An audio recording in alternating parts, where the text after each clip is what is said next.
ये अनुकूलता और प्रतिकूलता, यही द्वंद्व तो माया है। क्यों मांग करते हैं अनुकूलता की? मांग ही क्यों करते हैं अनुकूलता की? अनुकूलता की मांग नहीं तो प्रतिकूलता से कोई परेशानी नहीं, तो अनुकूलता प्रतिकूलता को जो रौंद के फेंक दे वही तो समदर्शी महात्मा होता है, वही तो परमानंद का अनुभव करता है। तुम्हारा स्वरूप अनुकूलता और प्रतिकूलता से बहुत परे है। तुमने मान रखा है अनुकूलता प्रतिकूलता अपनी, उसी अनुकूलता प्रतिकूलता से जीतने के लिए हम परमार्थ पे आए हुए हैं। अनुकूलता की मांग ही नहीं। कर प्रतिकूल जितना व्यवहार करना मैं सहूंगा, रौंद दूंगा प्रतिकूलता को। तो अनुकूलता ही अनुकूलता है। अनुकूलता की मांग करोगे तो प्रतिकूलता में दुख होगा, मान की मांग करोगे तो अपमान में रोगे, जीत की मांग करोगे तो हार में उदास हो जाओगे। नहीं, हर परिस्थिति को रौंदता हुआ मैं आगे बढ़ूंगा, वही सच्चा विजयी होता है। काहे को अनुकूलता की मांग करते हो? दूसरों के चेहरे की तरफ देखते हो कि हमारे अनुकूल होके बोले, अनुकूल होके। नहीं, तेरी जो मौज है तू कर, मैं सहूंगा और हर बात को धैर्यपूर्वक सहकर मुस्कुरा के उत्तर दूंगा, नहीं विचलित होऊंगा, क्योंकि मैं सत्संग करता हूं, नाम जप करता हूं, भगवान का भक्त हूं, मैं संसारी नहीं हूं। तब भी बात बनेगी। अनुकूलता की मांग करोगे तो तुम्हारा मन ही तुम्हारे प्रतिकूल हो जाएगा। बाहर की तो बात जाने दो, नहीं प्रतिकूल हो जाता फिर क्या करोगे? फिर किसको मारोगे? अपनी जबान दांतों से कट जाए, किसको थप्पड़ जमाओगे? अपना मन अपने प्रतिकूल है, किसको गाली दोगे? ऐसे बाहर प्रतिकूलता को सो क्या चला जाता है? अगर आए हो यहाँ सत्संग सुनने, संत समागम में, तो ये है अध्यात्म। अध्यात्म धारण कर लो, विश्व कोई दुखी नहीं कर सकता। तेरा विचार है, तू बोल रहा है, प्रतिकूल बोल रहा है, मेरा विचार है, मैं अपने विचार से तेरी प्रतिकूलता का उत्तर देता हूं मुस्कुरा के। राधे श्याम, चल दिया, क्या फर्क पड़ता है? मस्त वही है जो अध्यात्म से युक्त है। अध्यात्म नहीं तो ये रो, हम उनके प्रति अनुकूल व्यवहार किया, हो हमारे पास प्रतिकूल व्यवहार करते हैं, हमारी निंदा करते हैं, हमें गाली देते हैं, वो रो बैठ के, और क्या करोगे? ज्यादा दिमाग खराब हुआ डिप्रेशन में चले जाओ। हमारी बात समझ रहे? आत्मिक बल नहीं है? आत्मिक बल नहीं है। आत्मिक बल आकाश से थोड़ी आएगा। तू भगवान कान से, ब्रह्मचर्य से रहे, नाम जप कर, संयम से रहे। आध्यात्मिक बल अभी जागृत होगा तो सिंह की तरह दहाड़ने लगेगा। ये सियार बना दिया काम क्रोध लोभ मोह मद मत्सर ने, भगवान के अंश को सियार बना दिया। आध्यात्मिक बल एकत्रित कर, इस अवस्था में आध्यात्मिक बल एकत्रित कर। दंड बैठक मार, 2 किलोमीटर दौड़, ब्रह्मचर्य से रहे, नाम जप कर, बुजुर्गों की सेवा कर, मेहनत करके पढ़ाई अगर कर रहा हो तो पढ़ाई करने, जो भी कार्य करे मेहनत से कर, ईमानदारी से, अभी आनंद आने लगेगा। ये आनंद के लिए मानव जीवन है। ब्रह्मचर्य छीण कर दो, कहां से अध्यात्म बल आएगा? समझ पा रहे हो हमारी बात? अपने जीवन को झांक के देखो। अध्यात्म बल जैसे मटके में 2-4 छेद हो जाए तो फिर सब पानी धीरे धीरे निकल जाता है। भगवान ने आपको एक पावर दिया है मानव जन्म के साथ। आप विवेक के द्वारा, बुद्धि के द्वारा अपने असत आचरणों से बचा के अपने आप को दिव्य बना सकते हो। और आप गंदे आचरण करके आप अपने को नीच बना सकते हो, पतित बना सकते हो, आप अपने को अपराधी बना सकते हो। आप क्या बनना चाहते हो वैसे बनो। तो अच्छे आचरण करो, ब्रह्मचर्य रहो।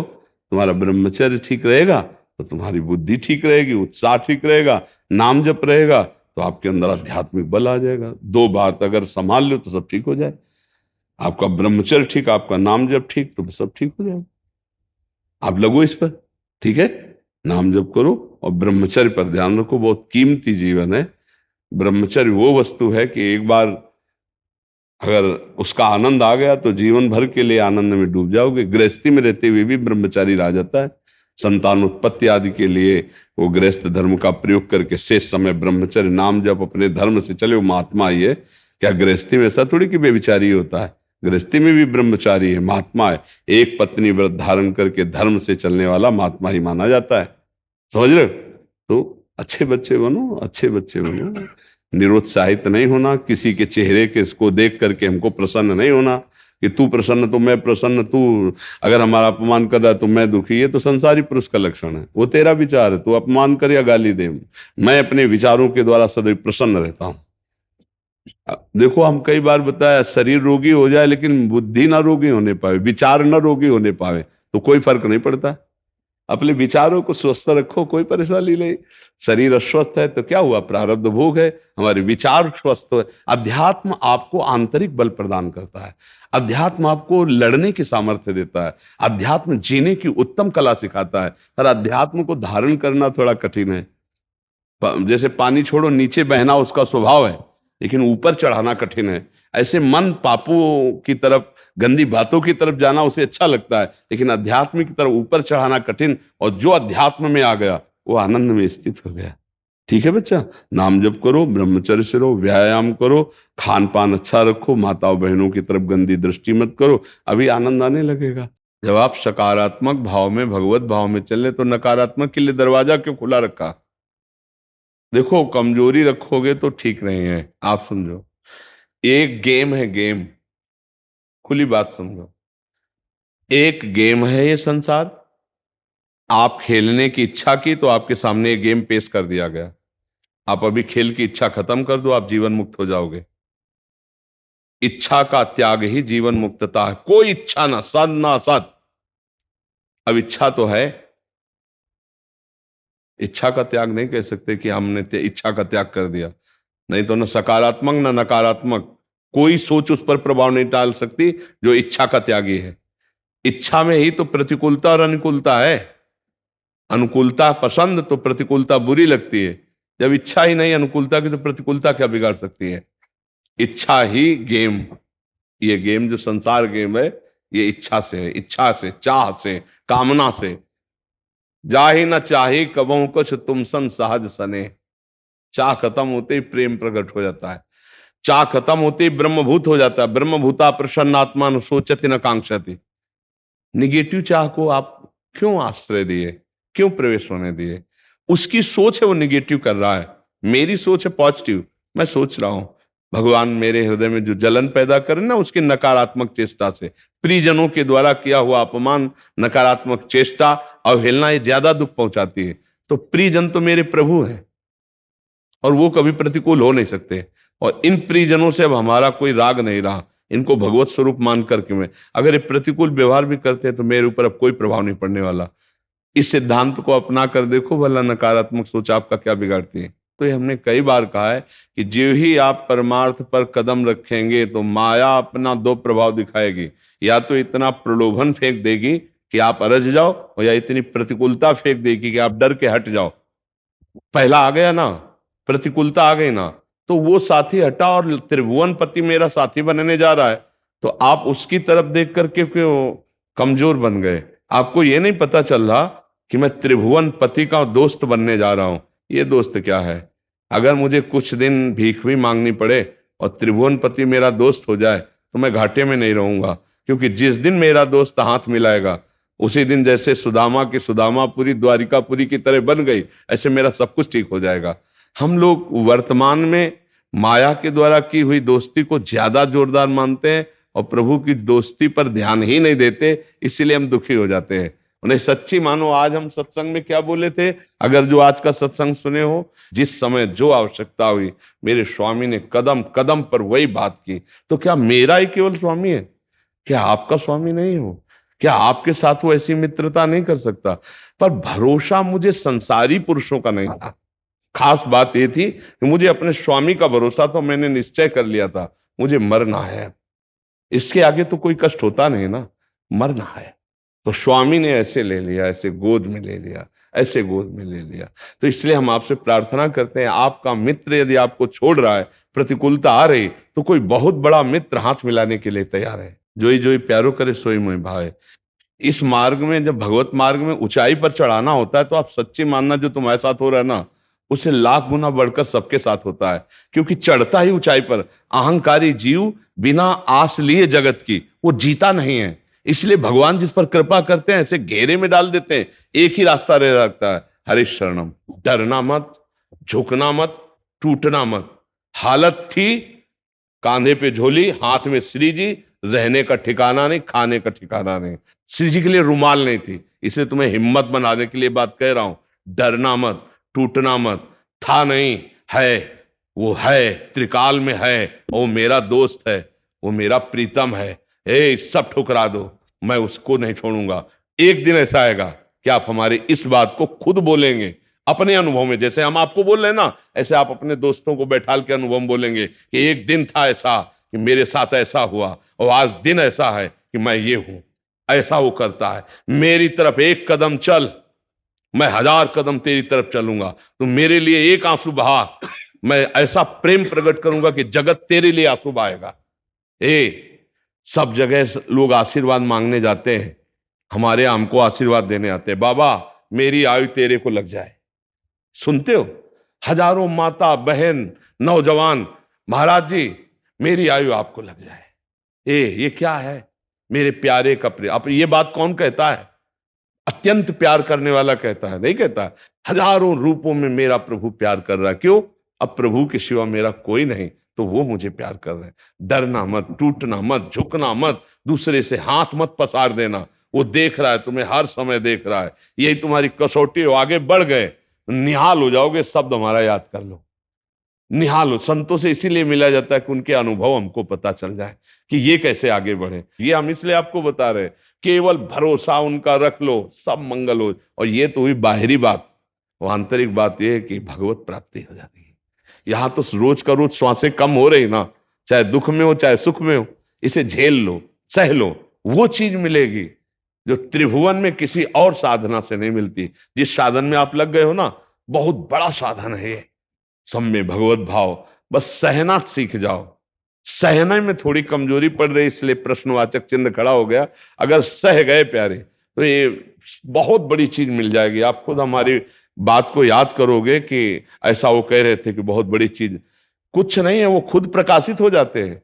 और जहां प्रकाशित हुए तो सब ज्ञान यहीं प्रकट हो जाता है। पढ़ना लिखना एक तरफ रहता है, वो ज्ञान अलग होता है। और जो भगवत प्रदत्त ज्ञान होता है वही माया का भेदन करता है। पढ़ा लिखा ज्ञान माया का भेदन नहीं करता। भगवत प्रदत्त ज्ञान जो है वो माया की जड़ का भेदन कर देता है। जो जड़ चेतने ग्रंथि पड़ गई, यद्यपि मृषा छूटति कठिनाई, वही ज्ञान उनके प्रकाश से छूट जाता है, अपने आप माया का प्रभाव।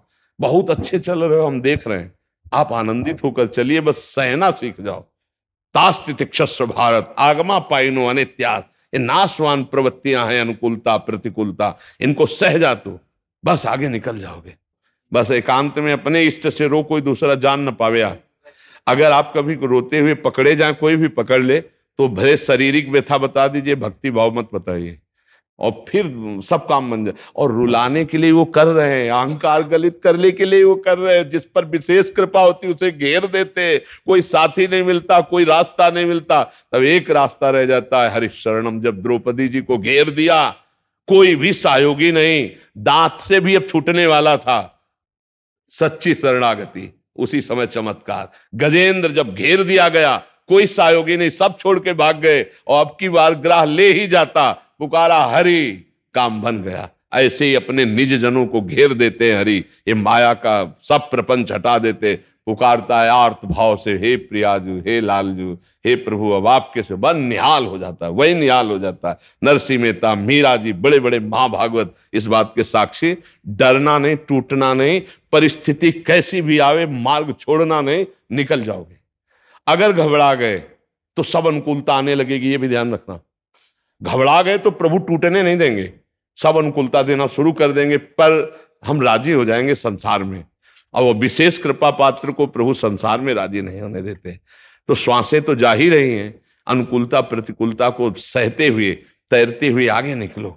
आगे जो है बहुत प्रकाश, बहुत आनंद है। इन वेगों को जो सह जाता, व्यथित नहीं होता, वही भगवान का महान भक्त, परम पद का अधिकारी होता है। यम ही न व्यथ्यंते ते पुरुषम पुरुषर शब सम दुख सुखाधीरम स्वमृतत्वाय कल्पते। आए हुए वेगों को जो सह जाए बहुत कठिन है, पर भगवान के भरोसे से सब कुछ हो सकता है। नाम जप से सब सामर्थ्य प्राप्त हो सकती है। हम उस समय दाती पीस लें जब वाणी का वेग आ रहा है और हमको गलत बोलने के लिए प्रेरित कर रहा है, उस समय रोक लें। अगर ऐसे वाणी का वेग आ रहा है तो उसे वाणी के गायन में लगा दें, भगवान का पद, भगवान का नाम कीर्तन शुरू कर दें, तो वाणी के वेग का सदुपयोग हो जाएगा। अगर दुरुपयोग होने जा रहा है तो मौन के द्वारा उसे रोक लें। समझ पा रहे हैं आप? हाँ, हर वेग को सह सकते हैं, क्योंकि आप इंद्री नहीं हैं, आप अंतःकरण नहीं हैं, आप भगवान के स्वरूप हैं, आप निर्विकार हैं, आपको कुछ नहीं चाहिए। भूल करके देह इंद्री भाव में आ गए, इसलिए आप नहीं रोक पा रहे हो। हमारी बात को समझ रहे हैं ना आप? आपको वास्तविक कुछ नहीं चाहिए। आप चैतन्य घन हैं, आप अमल हैं, आप निर्विकार हैं। आपने विकार को स्वीकार किया है, उस विकार को छोड़ दें तो आप पहले भी निर्विकार थे, अब भी निर्विकार हैं। आगे भी निर्विकार रहेंगे। आपका स्वरूप कभी विकारी नहीं हो सकता और आपका शरीर विकारों का पुंज है, इसको अहम भाव से स्वीकार करके कभी निर्विकारी नहीं हुआ जा सकता। देहाभिमानी कभी निर्विकार नहीं हो सकता। तो अभिमान का त्याग ही शरीर के राग का त्याग है और अभिमान त्यागी ही निर्विकार होता है। तो आप अपने स्वरूप की तरफ सोचिए तो सब ठीक हो जाएगा, सब शासन कर लेंगे। अच्छे पवित्र आचरण, गंदे आचरण ना होने पाए और राधा राधा राधा राधा नाम जप करो। इससे लौकिक और पारलौकिक दोनों बातें बन जाएंगी। आपको सांसारिक जो आकर्षण है इंद्रियजन्य, उनसे भी पराजय नहीं होगी और भगवत प्राप्ति भी हो जाएगी। ये तो बहुत अच्छा है कि आप अभी उत्साहहीन नहीं हैं, आप उत्साह संपन्न हैं, तो आप सब कुछ प्राप्त कर सकते हैं। आप बिल्कुल चिंता मत कीजिए। कृपा रूपी नेत्र आपके पास हैं तो बाहरी नेत्र नहीं है तो कोई फर्क नहीं पड़ेगा। अगर कृपा नेत्र नहीं हो, बाहरी नेत्र हैं भी, तो क्या लाभ मिला? गंदी बातें देखना, गंदी बातों के अनुसार गंदी क्रियाएं करना। तो देखो, आंख वाले होते हुए भी अंधे हैं, जेल में पड़े हुए हैं, नाना प्रकार के कुकर्म करते हुए दुर्गति को प्राप्त होते हैं। तो आंखें किस काम की जो हमें गंदी बात की तरफ ले जाएं? धन्य है वो आंखें होते हुए जो जगत मंगल करने वाला दृश्य देखें, जो भगवान की प्राप्ति वाला, जो दूसरों का हित करने वाला भाव नेत्र प्रदान करें। तो वो तो आपके अंदर है, इसलिए आपको चिंता नहीं करना। अब बस चिंतन करो, नाम का चिंतन करो, नाम जप करो तो बात बन जाएगी। राधा नाम सुधा रसम रसितुम जिह्वास्म में विह्वला, विकल कर देगा। आप बस जपते रहिए राधा राधा राधा, प्रेम ज्ञान जो कुछ सब कुछ प्राप्त हो जाएगा। आप जपते तो रहिए। हाँ, सब नाम रूपी संपुट में सब कुछ समाया हुआ है, सारा ज्ञान इसी में समाया हुआ है। बस जपते जपते पहले पाप नष्ट होंगे, पाप प्रवृत्ति नष्ट होगी, अनर्थ निवृत्ति होगी, फिर इसका आनंद आएगा। तब तक थोड़ा धैर्य पूर्वक चलता रहे जब तक पाप निवृत्ति नहीं हो रही। क्योंकि जैसे जैसे पाप भस्म होंगे, हृदय जलेगा, अशांति, बाहर से प्रतिकूलता आ सकती। चुपचाप शांत, चाहे जितना अंधेरा छावे, चाहे जितनी आंधी चले, नाम पकड़े रहना, कुछ नहीं होने वाला, सब ठीक हो जाएगा। बस चलते रहो, चलते रहो धैर्यपूर्वक, वीर बन करके, इसी में सब कुछ प्राप्त हो जाएगा। या जो गुरुदेव दिए हो वो नाम जप करो, या जैसे अपने हम चिल्लाते रहते राधा राधा राधा राधा। संसार का चिंतन छूटे, नाम जप चल रहा है, भाव कुभाव अनख आलसहु, नाम जपत मंगल दिश दसहु। दसों दिशाओं में उसका मंगल नहीं हो सकता जो नाम जप करता है। अच्छा, भगवान की प्राप्ति की तो बात जाने दो। गोस्वामी जी कह रहे हैं, सुमिर पवन सुत पावन नामू और अपने बस करी राखे रामू। राम राम राम राम जप करके हनुमान जी ने राम जी को अपने अधीन कर लिया। बताओ, नाम जापक नामी को अधीन कर लेता है। जैसे डोरी हमारे हाथ में हो तो पतंग चाहे जहां उड़ रही हो उसको हमारे पास आना पड़ेगा। खींचते जाए डोरी, और डोरी छोड़ दो तो पतंग नहीं पकड़ सकते। डोरी है नाम, पतंगो यथा त्वाम अनुभ्राम्यमाणा। डोरी है नाम और भगवान है पतंग। हम नाम जप कर रहे हैं, मानो प्रतिपल भगवान के समीप पहुंच रहे, भगवान हमारे समीप आ रहे। राधा राधा राधा राधा, राम राम राम, हरि हरि कृष्ण। जो नाम प्रिय हो भगवान का, निरंतर नाम जप करो, इससे सब कुछ हो जाएगा, सब कुछ। नाम के समान कोई पुण्य नहीं, नाम के समान कोई तीर्थ नहीं, नाम के समान कोई धर्म नहीं, नाम के समान कोई ज्ञान नहीं। परम ज्ञान समुद्र भगवान शंकर भी नाम जप करते हैं, भगवान शंकर भी कथा सुनते हैं, भगवान शंकर भी भगवान की कथा करते हैं, चर्चा करते हैं। ये बड़े बड़े सिद्धों, सुखदेव जी जैसे परमहंस भगवान की चर्चा करते हैं। सनकादि 4 में एक वक्ता बन जाता है, 3 श्रोता बन जाते हैं। यही हमको करना है, थोड़ी देर भगवान की चर्चा सुननी।